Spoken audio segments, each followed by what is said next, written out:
Here's a short, powerful hook for your story. Asterisk, she said he didn't matter. So why does losing her feel like losing everything? Asterisk, it's concise, emotional, and immediately sets up intrigue for a slow burn, age gap romance. If you want, I can give 5 alternative hooks that are equally punchy and YouTube ready. Do you want to do that? The room smelled faintly of her perfume, a subtle mix of jasmine and warm vanilla that always seemed to linger even after she left. He remembered the way the sunlight caught the strands of her hair as she leaned over the counter, tying a loose knot at the back of her head. There was an effortless elegance to her movements, a quiet confidence that never needed announcing. He had watched her like this countless times, always feeling an odd mixture of comfort and longing. They had a rhythm, one born of familiarity and easy presence. He had come to anticipate the small gestures that made her feel near, though nothing about their connection had ever been defined by words. She laughed softly at his small jokes, the corners of her eyes crinkling in a way that made him feel like he had stumbled into a secret only she could share. He had started to understand her silences, too, the pauses that were neither awkward nor distant, just moments where the world seemed to slow and they existed only in that shared space. That day, however, there was a shift. She mentioned his name, someone who had always existed on the edges of her life, and brushed it off as if it were nothing. He doesn't matter, she said casually, her voice calm, unshakable, almost gentle in its certainty. At first, he had smiled, comforted by her words. The dismissal sounded like reassurance, a promise that the connection they shared, the warmth of these quiet moments, was all that truly counted. Her hand had brushed his forearm as she spoke, a fleeting touch that carried her familiar warmth. The contact should have been ordinary, but in that instant, it became something heavier, more significant. It was as if she was anchoring him to the truth of her words, a silent affirmation that he belonged in her immediate world. He felt the steady thrum of her pulse beneath his fingertips, the subtle rise and fall of her breath against his skin. He wanted to memorize that weight, that presence. It felt like proof that he mattered. And yet, even as her eyes met his with that quiet assurance, there was a faint hesitation she didn't voice. Perhaps it was a shadow of past regrets, or maybe a boundary she had drawn for herself. He noticed it now, though he tried not to. It lingered at the edges of his mind like an uninvited thought, a tiny echo of doubt that he brushed away because she had said he didn't matter. The moment passed as quickly as it arrived. She straightened, smiled faintly, and returned to whatever task had occupied her before. He watched her, aware of the silence that stretched between them, the comforting weight of her presence still pressing gently against him even as she moved away. In that quiet, he felt chosen, or at least that was the story he told himself. He clung to the reassurance, not realizing that the first seeds of loss had already been planted, hidden, subtle, waiting for the right moment to grow. The intimacy of that simple touch, that calm declaration, would stay with him. It was a delicate, almost imperceptible moment, but it set the tone for everything that was to come. He didn't yet know that not matching could be so powerful, so quietly devastating, or that a single casual dismissal could leave an ache he hadn't yet learned to name. With the reassurance of her words still lingering in his mind, he doesn't matter. He began to explore the closeness they shared, little by little, almost imperceptibly. It wasn't a rush, not yet. It was a careful, tentative stepping into a space that seemed to have been quietly offered. The subtle intimacies, once mere background gestures, now took on weight. The brush of her hand against his as she handed him a cup of tea, the brief warmth of her shoulder as she leaned over a counter beside him, even the gentle, unspoken pauses where their gazes met across the room. They all became moments that felt charged with significance. Evenings stretched long, slow, and almost sacred. They would sit side by side, the sofa soft beneath them, his shoulder brushing against hers in the kind of proximity that felt intimate without a single word being exchanged. He could feel her presence in the rhythm of her breathing, the quiet rise and fall of her chest. And sometimes, when he dared, he rested his hand lightly near hers, careful not to intrude, yet craving the reassurance of contact. These small touches became their language, a way to say things neither dared to speak aloud. She, in turn, seemed to recognize and accept his growing attachment. When she adjusted the collar of his shirt, her fingers lingered a moment longer than necessary, her touch deliberate, careful. The warmth of her palms lingered on his skin, and he couldn't help but notice the faint scent of her perfume mingling with the cool evening air. He wanted to memorize it, to carry it with him. There was a calm steadiness to her presence that made him feel chosen, even if unspoken, a fragile promise he clung to with the quiet intensity of someone finally feeling seen. They shared laughter in these evenings, soft and unforced, and there were moments when silence itself became a comfort. It was in the way her hair would fall across her face as she leaned against the armrest, the way her eyes would follow his gestures with a faint, affectionate amusement. The narrator noticed these details, storing them away like fragile treasures, sensing their impermanence even as he allowed himself the rare luxury of being completely present. And yet, the intimacy came with a subtle tension. Though her words had dismissed the other man, he sometimes saw the flicker of thought in her eyes, a shadow behind her smile that didn't quite align with the warmth she offered. He tried to ignore it, focusing instead on the little affirmations of closeness, her head resting lightly against his shoulder, her hand brushing his arm as if by accident. Each moment reinforced the bond he was quietly building, but beneath it, a faint unease whispered that reassurance could be fragile. Still, he allowed himself to grow into the space she left open.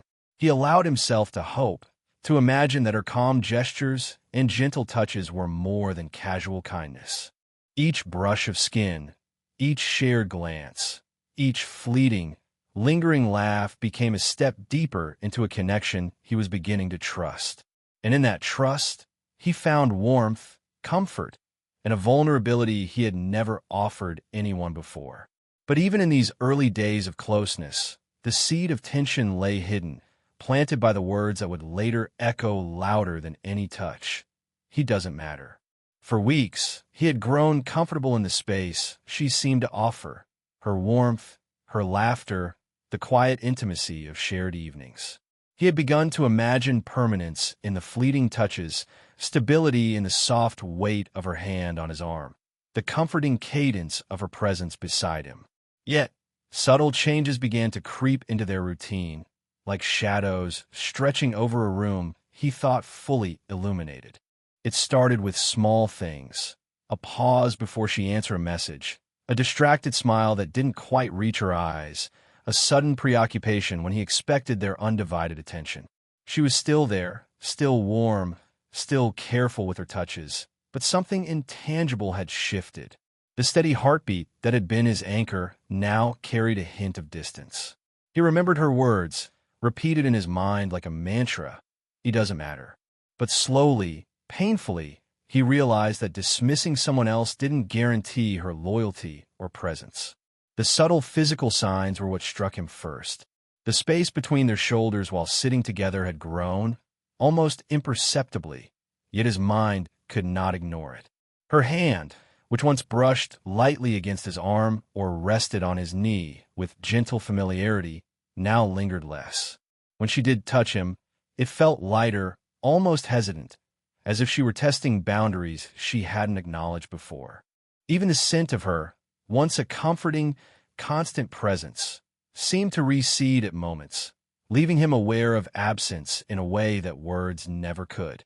He began noticing the way her attention wandered during conversations, how she sometimes laughed softly at something unseen or glanced out the window with a quiet, distant focus.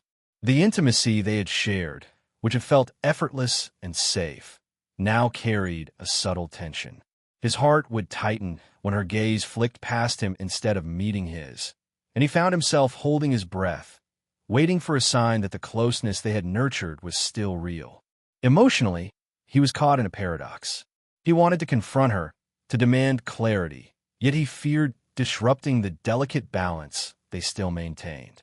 Each glance, each fleeting touch, now carried a dual meaning: reassurance and warning, warmth and withdrawal. He clung to the memory of her steady presence in the earlier days, desperately hoping it would anchor him amidst the growing uncertainty. In the quiet moments when they sat side by side, the narrator found himself acutely aware of what was missing: the lingering weight of her hand on his forearm, the warmth of her shoulder pressed gently against his. The absence of these gestures felt louder than any argument, more telling than any confession. He realized that the closeness he had believed permanent was shifting, and that her reassurances, her declaration that he mattered, were not as absolute as he had hoped. Even as doubts settled into his chest like a weight he couldn't shake, he continued to grow attached, drawn to her presence despite the subtle withdrawal. It was the paradox of slow-burn desire. The more he felt the distance, the more he longed to close it, and yet the further away it seemed. By the end of these early weeks, he understood that the first cracks in their intimacy had appeared. Not through drama, not through conflict, but through quiet, almost imperceptible changes in her attention, her gestures, and the way she carried herself. The comfort he had felt was real, yes, but so too was the growing tension that hinted at a heartbreak he was only beginning to sense. The tension that had been quietly threading through their interactions reached a point where it could no longer be ignored. He found himself carrying it everywhere, through his thoughts, in the way he sat alone at his desk, in the restless way he ran his fingers over a coffee cup while waiting for her arrival. He had resisted speaking up for so long, hoping the subtle drift in her attention was just a fleeting distraction, a momentary lapse. But the unease had grown like a shadow in the corners of his mind, impossible to ignore. One evening, in the dim glow of the living room, he finally brought it up. He didn't raise his voice. He didn't accuse. His words were careful, hesitant, measured. "There's someone else," he said quietly, his fingers curling around the edge of the sofa cushion. "I need to understand, does he matter?" She paused, the question settling between them like a soft but insistent weight. She didn't withdraw, but there was a shift in her posture, a subtle stiffening, a narrowing of her gaze that betrayed her inner conflict. Then, slowly, deliberately, she reached for his hands. Her palms were warm, grounding him even as the uncertainty deepened. The physical connection was almost painfully familiar. The weight of her fingers against his, the gentle circle of her thumbs rubbing slow, soothing motions across his skin. It was a paradoxical comfort, both reassurance and reminder of the emotional distance that had crept between them. Her voice was calm, careful, almost too composed. "He doesn't matter the way you think he does," she said softly. Yet he felt the unspoken truth lurking just beneath the surface. There were gaps in her words, silences where honesty had been tempered with caution. She looked at him, and for a fraction of a second, he saw vulnerability, the hesitation that had always been hidden behind her confident exterior, but was fleeting, quickly replaced by her familiar, poised demeanor. He noticed everything. The way her fingers lingered over his, almost as if unsure whether to stay or pull away, the way her shoulders curved gently inwards, a protective shield that mirrored her emotional hesitation. He felt the warmth of her body pressed subtly against his, the faint rhythm of her heartbeat against his palms. And yet, the emotional space between them felt wider than the room itself. They spoke in fragments, in pauses heavy with meaning. "He asked," she answered, but each exchange seemed to underscore the distance that had grown while he had been trusting in the comfort of proximity. Her reassurances were genuine, yet incomplete, leaving him to navigate the gulf between her words and the reality of her presence. Every touch now carried dual meanings, the reassurance of connection and the warning of impermanence. By the end of the conversation, neither was certain what the future held, yet both felt the unspoken truth. The quiet drift had started to define the relationship, no dramatic confrontation necessary. He left the room with the lingering warmth of her hands pressed into his, her thumbs still tracing circles in an almost involuntary attempt to soothe him, but the ache of doubt nestled firmly in his chest. The intimacy they had built was still there, tangible and tactile, but it was now fragile, hovering on the edge of something neither fully understood nor wanted to acknowledge. The quiet confrontation marked a turning point. It was not an ending, but a revelation. Closeness could coexist with distance, love with hesitation, and desire with restraint. And in that fragile, delicate space, he realized that the slow burn of his feelings had become intertwined with the first real taste of heartbreak. He had thought he understood her. He had believed that her closeness, her warmth, and the gentle touches that had become their secret language were signs of mutual choice, of a bond that would endure. But as the days stretched into weeks, the subtle tension that had quietly built between them became undeniable.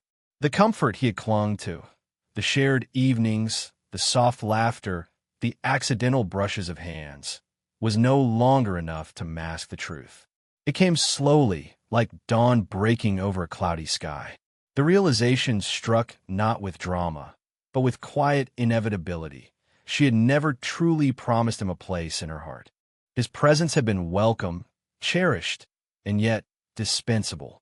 The other man, the one she had once dismissed so easily, occupied a space he could not touch. He didn't matter, she had said. And now, in the cold light of understanding, he saw that not matching did not mean absence, nor did it guarantee choice. The heartbreak wasn't loud. It was quiet, insidious. He remembered every touch, the way her fingers had lingered on his arm, the soft brush of her shoulder against his, the warmth of her hand in his own.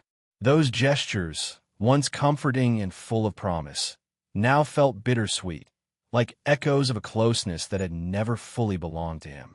The rhythm of her heartbeat beneath his palms, the gentle pressure of her leaning against him, the faint scent of her perfume. All these once small intimacies now carved a hollow ache into his chest. He replayed their moments together endlessly, searching for signs he might have missed.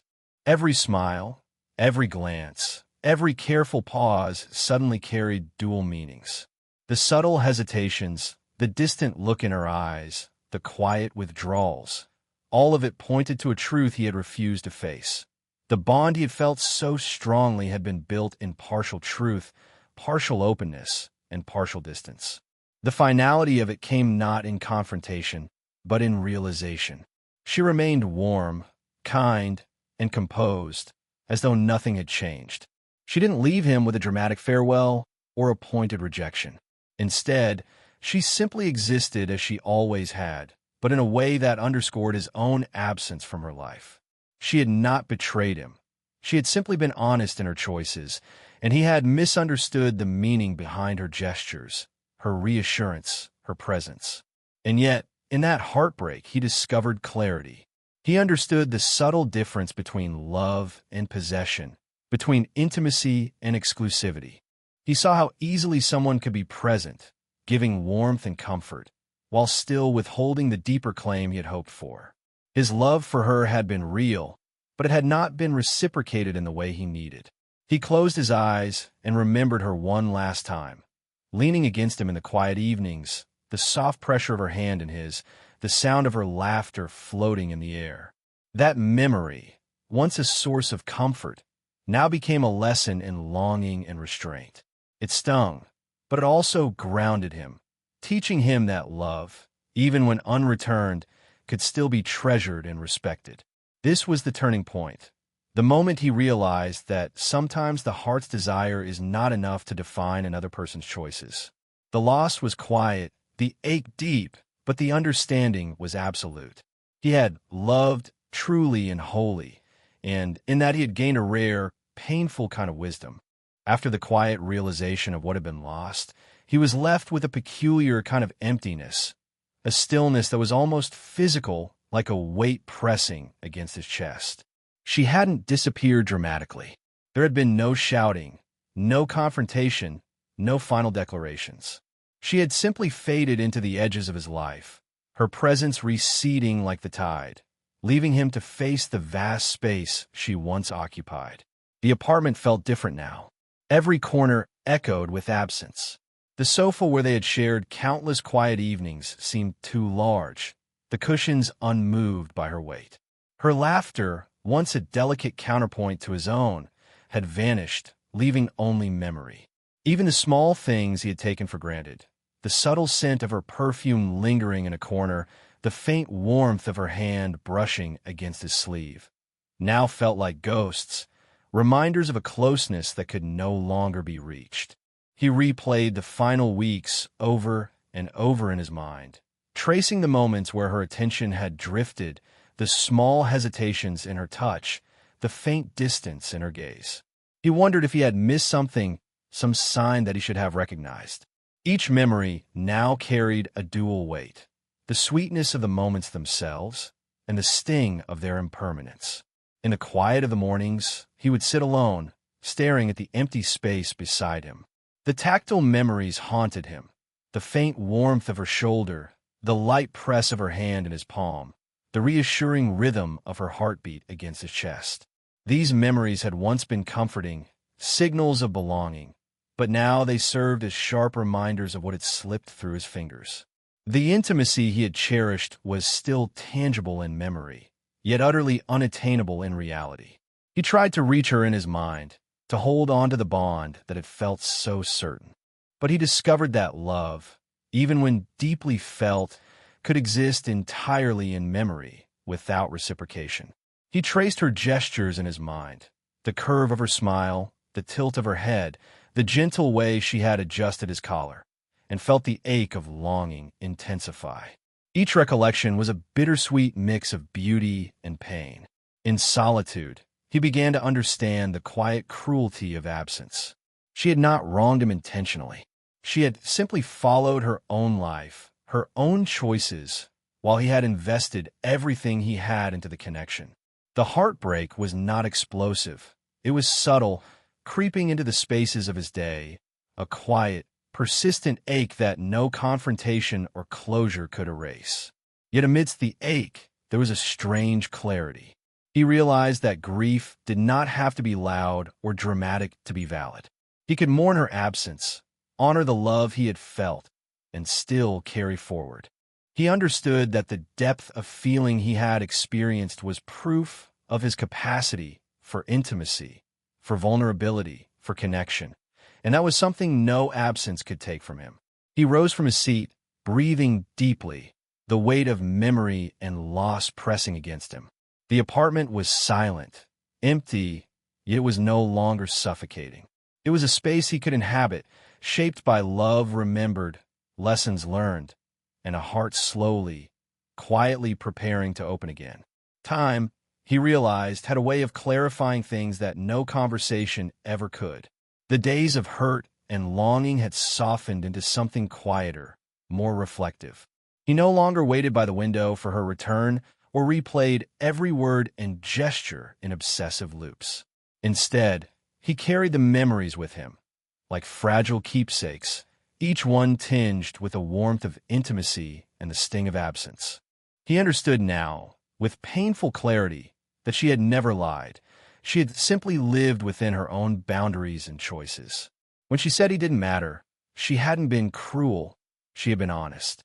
The other man, the one she had once casually dismissed, occupied a place in her life that was hers alone, shaped by experience, by history, by the quiet truths of her heart. The realization stung, but it also brought a strange relief. There was no betrayal here, only the undeniable fact that love is not always shared equally. He traced the tactile memories in his mind, each touch and gesture as vivid as the day it had occurred. The weight of her head resting lightly against his shoulder in a rare moment of fatigue, the gentle press of her palm against his forearm, the faint curve of her smile in the quiet evenings they had shared, all of it existed as proof of a love that was real, even if it had been one-sided. The intimacy he had felt was not illusion. It was a testament to the way connection can exist fully, even without reciprocity. In these reflections, he began to see himself with new eyes. The heartbreak had been sharp, yes, but it had also been instructive. He had learned to recognize subtle truths in the spaces between words, to feel deeply, to value the small intimacies that convey care without requiring declarations. He understood that love is not ownership, and that sometimes the most profound connections are those that cannot be held. There was also a gentle letting go. He no longer wished to reclaim what had been lost. The ache in his chest had softened into a warm, lingering hum, a quiet reminder that he had loved and been loved in his own way. He could honor her presence without needing her to occupy the same emotional space. He could treasure the closeness, the laughter, the soft brushes of touch, while accepting that her life would continue along a path he could not fully walk. And in that acceptance, he found peace.